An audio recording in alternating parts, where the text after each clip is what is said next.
Hello बच्चों, कैसे हैं आप लोग। आशा करती हूँ आप सभी लोग अच्छे होंगे और पढ़ाई भी अच्छे से करते होंगे। तो बच्चों, आज हम हिंदी पद्य साहित्य के इतिहास से हम रीतिकाल और आधुनिक काल के बारे में पढ़ेंगे। तो चलिए देखा जाए रीतिकाल। तो रीतिकाल का प्रारंभ कब से होता है, यहाँ देखिए लिखा है। रीतिकाल का प्रारंभ 1643 ईस्वी से 1843 ईस्वी तक है। यानी रीतिकाल का समय कब से कब है, 1643 ईस्वी से 1843 ईस्वी तक। तो चलिए देखा जाए बच्चों, रीतिकाल का कैसे प्रतिष्ठित हुआ, तो उसके बारे में थोड़ा सा जाना जाए। और इसमें कुछ ऐसा कोई चीज़ इम्पॉर्टेंट नहीं है कि आपको याद करने या रटने की ज़रूरत नहीं, बस इसको कहानी की तरह सुनते रहिए। तो देखिए बच्चों, काव्य शास्त्र में रीति का तात्पर्य काव्य शास्त्र के विभिन्न अंगों, ठीक है बच्चों, काव्य शास्त्र में रीति का तात्पर्य है काव्य शास्त्र के विभिन्न अंग। ठीक है, तो काव्य शास्त्र के विभिन्न अंग कौन है? रस, ध्वनि, अलंकार, गुण, दोष, नायिका भेद, कथन के विवेचन से है। तो ये सभी काव्य शास्त्र के अंग हैं। अब चलिए देखिए बच्चों, जिस ग्रंथ में काव्य के इन अंगों उपांगों का निरूपण किया जाता है उसे हम क्या कहते हैं? रीति ग्रंथ। ठीक है बच्चों, अब यहाँ पे देखिए 16वीं 17वीं शताब्दी तक इस देश में मुगल साम्राज्य पूर्णतः प्रतिष्ठित होकर वैभव के शिखर पर था। जनजीवन भी सुख और शांतिपूर्ण था। साहित्य पर इस परिस्थिति का प्रभाव पड़ना स्वाभाविक था। पहले, अब देखिए यहाँ पे बड़ा इंपॉर्टेंट चीज है। देखिए यहाँ पे क्या लिखा है, पहले कृष्ण राधा भक्ति के आलम्बन थे। यानी भक्ति काल में राधा कृष्ण किसके आलम्बन थे? भक्ति के आलम्बन थे। यानी भक्ति के आधार, भक्ति काल में भक्ति के आधार कौन थे? कृष्ण और राधा। अब भक्ति काल के कृष्ण और राधा रीतिकाल में श्रृंगार के आलम्बन बन गए। तो अब रीतिकाल में जो कृष्ण राधा है, अब वो रीतिकाल में श्रृंगार के आधार बन गए, आलम्बन बन गए। आलम्बन का अर्थ होता है आधार। ठीक है, आगे देखिए, इसके अतिरिक्त एक अन्य परिवर्तन भी आया। कवियों का ध्यान साहित्य शास्त्र की ओर गया और उन्हें रस, अलंकार, छंद, नायक नायिका आदि के उदाहरण रूप में काव्य रचना की। अब यहाँ पे देखिए, इस प्रकार की रचनाओं को रीति ग्रंथ या लक्ष्य ग्रंथ कहा जाता है। अब आगे देखिए, यहाँ देखिए, रीतिकाल में संस्कृत के काव्य शास्त्रीय ग्रंथों के आधार पर, ठीक है बच्चों, यहाँ देखिए रीतिकाल में किस काव्य शास्त्रीय ग्रंथों के आधार पर? तो संस्कृत के काव्य शास्त्रीय ग्रंथों के आधार पर काव्यांगों को लेकर लक्षण ग्रंथों की रचना की गई। और यहाँ पे देखिए वही चीज रिपीट किया गया है कि यह समय भारतीय इतिहास में सुख एवं वैभव का काल है। आगे देखिए, रीतिकाल में कुछ ऐसे कवि भी हुए जो स्वच्छंद होकर रचना कर रहे थे। उनके काव्य में न तो लक्षण ग्रंथों की बाध्यता दिखाई देती है, न दरबारी संस्कृति का प्रभाव। तो इन्हीं विशेषताओं के कारण रीतिकाल को अनेक लेखकों ने अनेक नाम दिए। यानी रीतिकाल के अनेक नाम पड़े हुए हैं अनेक लेखकों के द्वारा। तो यहाँ सबसे पहले देखिए, मिश्र बंधु ने रीतिकाल को क्या कहा? अलंकार काल। विश्वनाथ प्रसाद मिश्र ने श्रृंगार काल, रमाशंकर शुक्ल रसाल ने कला काल आदि नाम दिया। काव्य की प्रवृत्ति और रचना शैली के आधार पर रीतिकाल की 3 धाराएं स्वीकार की गई हैं। इन तीनों धाराओं को याद कर लीजिएगा। और चलिए, तो वो कौन कौन सी रीतिकाल की 3 धाराएं हैं? ये पहला है रीतिबद्ध काव्य धारा, दूसरा है रीति सिद्ध काव्य धारा, रीति मुक्त काव्य धारा।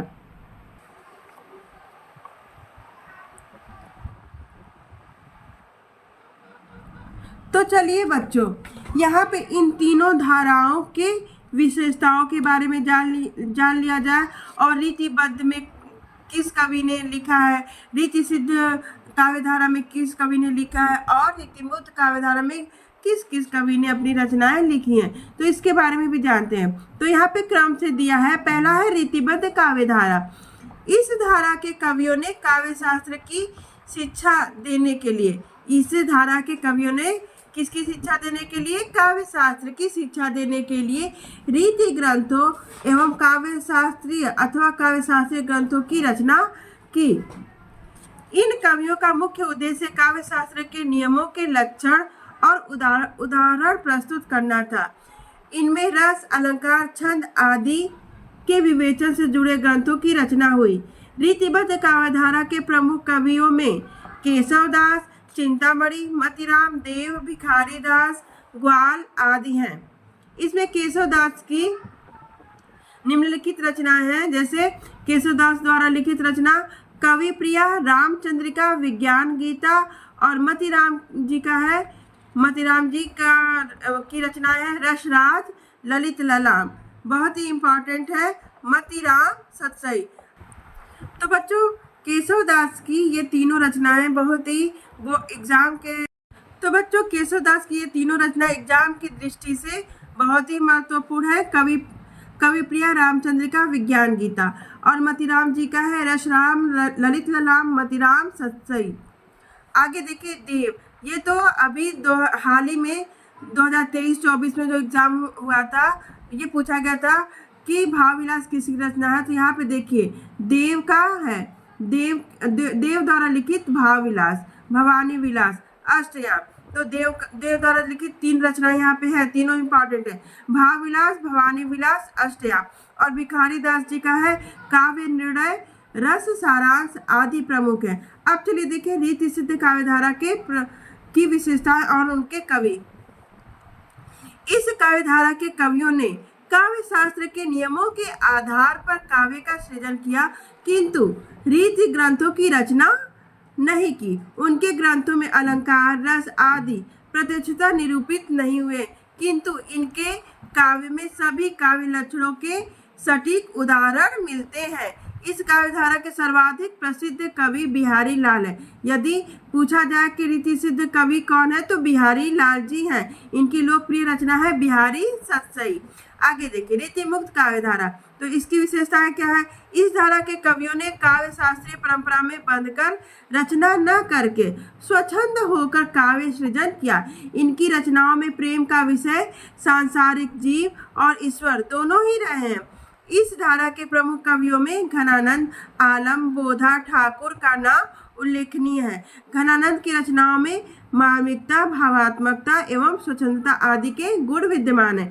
घनानंद की रचनाएं देखिए, तो घनानंद की रचना है सुजान सागर, बिहारी बिरह लीला कोकसार। घनानंद की 3 रचनाएं यहाँ पे है, 3 नहीं 4 रचनाएं हैं।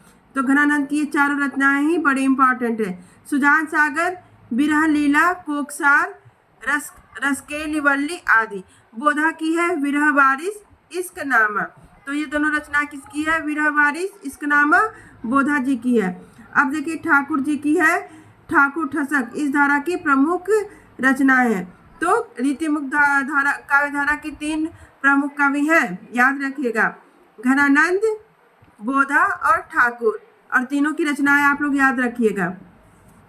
अब चलिए देखिए यहाँ पे तो दिया है, आप लोग फोकस कर लीजिए, जैसे रीतिकाल के प्रमुख कवि और उनकी रचनाएं। तो बच्चों यहाँ पे दे दिया है रीतिकाल के प्रमुख कवि और उनकी रचनाएं। तो एग्जाम की दृष्टि से तो ये वेरी इंपॉर्टेंट है, तो इसको देख लिया जाए। जैसे केशवदास की रचनाएं तो अभी हम पढ़े हैं, आप लोग को याद भी हो गया होगा। जैसे केशवदास की रचना है रामचंद्रिका, कवि प्रिया, रसिक प्रिया। देव की रचना अभी जो बताया है भाव विलास, भवानी विलास, कुशल विलास, रस विलास। तो आप लोग को तो देव की रचनाएं अच्छे से याद हो जाएंगी। इनकी सभी रचनाओं में विलास लगा है, ये ट्रिक अच्छे से याद करें। जिसकी रचना में विलास वह है रचना देव की। तो भाव विलास, भवानी विलास, कुशल विलास, रस विलास। अब देखिए भूषण की रचना, तो भूषण ने रीतिकाल में वीर रसात्मक रचनाएं लिखी हैं। तो पूछा जाता है वह कौन से कवि हैं जिसने रीतिकाल में वीर रसात्मक रचनाएं लिखी हैं? तो वह है कवि भूषण। तो इनकी रचनाएं देख लीजिए, शिवराज भूषण, शिवा बावनी, छत्रसाल दशक, ये तीनों रचनाएं वीर रसात्मक रचनाएं हैं। मतीराम जी की रचना अभी जो पढ़े हैं, मतीराम जी की रचनाएं 3 हैं, रसराज, ललित ललाम, मतीराम सतसई। और बिहारी जी का जैसे कि बिहारी सतसई इनकी एक प्रमुख रचना है। पद्माकर की ये भी बड़ी ही इम्पोर्टेंट है। पद्माभरण, जगत विनोद, गंगा लहरी, अलीजा प्रकाश, प्रबोध पचासा, ये सभी रचना किसकी है? पद्माकर जी की है। अब देखिए, चलिए देख लिया जाए रीतिकाल किन विशेषताओं के कारण, रीतिकाल का नाम रीतिकाल किन विशेषताओं के कारण पड़ा। इन विशेषताओं यानी विशेषताओं अथवा प्रवृत्तियों के बारे में जाना जाए। ठीक है, तो यहाँ देखिए रीतिकाल कवि प्रायः कैसे रहते थे? राजाश्रय यानी राजा के आश्रय में रहते थे। रीतिकालीन कवि प्रायः राजा के आश्रय में रहते थे, इसलिए इनकी रचनाओं में अपने आश्रयदाताओं की प्रशस्तियां भी मिलती हैं, अर्थात कवि अपनी राजाओं की खूब प्रशंसा करते थे। रीतिकाल की प्रमुख प्रवृत्तियां यहाँ पे क्रम से दिया गया है। पहले तो प्रमुख प्रवृत्तियां देख लो, यहाँ पे दिया क्या है कि रीतिकालीन काव्य तत्कालीन समय की सामाजिक, राजनीतिक, सांस्कृतिक परिस्थितियों की देन है। इस प्रकार रीतिकालीन काव्य की प्रमुख प्रवृत्तियां निम्नलिखित है। पहला तो इस रीतिकाल में किस रस की प्रधानता थी?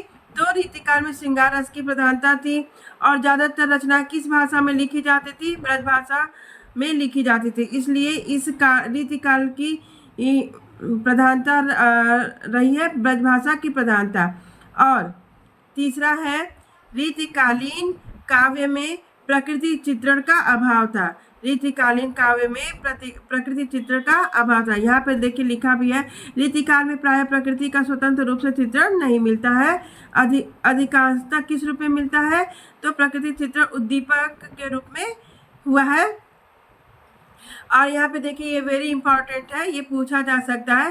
प्रकृति चित्रण की दृष्टि से इस काल के प्रमुख कवि सेनापति हैं। प्रकृति चित्रण की दृष्टि यानी रचनाओं में प्रकृति चित्रण ज्यादातर किस कवि ने किया है या सबसे अच्छा प्रकृति चित्रण किसने किया है? तो सेनापति, कवि सेनापति ने किया है। अगला चौथा है रस पर आधारित ग्रंथ। तो रस पर आधारित ग्रंथों में श्रृंगार वर्णनों की प्रधानता रही है।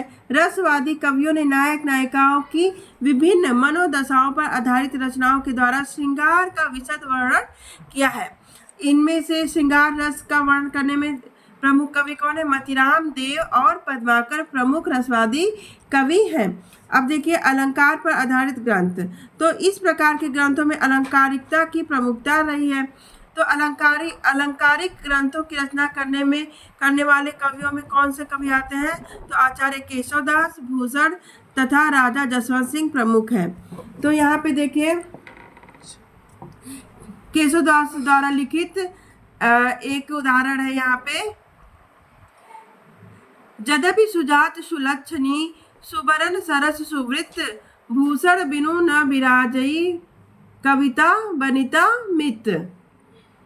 आगे देखिए काव्यांग विवेचन रीतिकाल की, यहाँ पे देखिए छठा हो जाएगा काव्यांग विवेचन। तो रीतिकालीन ग्रंथों में काव्य के अंगों की ज्यादातर विवेचना हुई है। अब काव्य के अंग कौन कौन है? तो यहाँ पे देखिए काव्य की ये विशिष्ट अंग है रस, अलंकार, छंद, गुण, नायिका भेद एवं शब्द शक्ति, यही काव्य के अंग है। इन्हीं की विवेचना रीतिकालीन काव्य में अधिकतर हुई है। अब देखिए पद्य साहित्य के विकास में रीतिकाल का योगदान। तो पद्य साहित्य के विकास में रीतिकाल का योगदान भी देख लिया जाए तो इस युग की प्रमुख देन यह है कि ब्रज भाषा काव्य भाषा के रूप में व्यापक रूप में प्रतिष्ठित हुई। तो रीतिकालीन काल इस युग में यानी रीतिकाल में ब्रज भाषा काव्य भाषा के रूप में प्रतिष्ठित हुई। अर्थ, गौरव, चमत्कार, लाक्षणिकता, सूक्ष्म भावव्यंजना आदि की दृष्टि से वह पूर्ण समर्थ भाषा बन गई। घनानंद की लाक्षणिकता तो अद्वितीय है। कविता, सवैया और दोहा मुक्त काव्य रचना के लिए सिद्ध छंद बन गए। तो बच्चों ये रीतिकालीन बड़ा ही लंबा टॉपिक है, इसलिए हम इसको एक ही वीडियो में बना रहे हैं। आधुनिक काल को हम दूसरे वीडियो में पढ़ाएंगे। तब तक के लिए धन्यवाद। मेरी वीडियो को लाइक, सब्सक्राइब और शेयर करिएगा।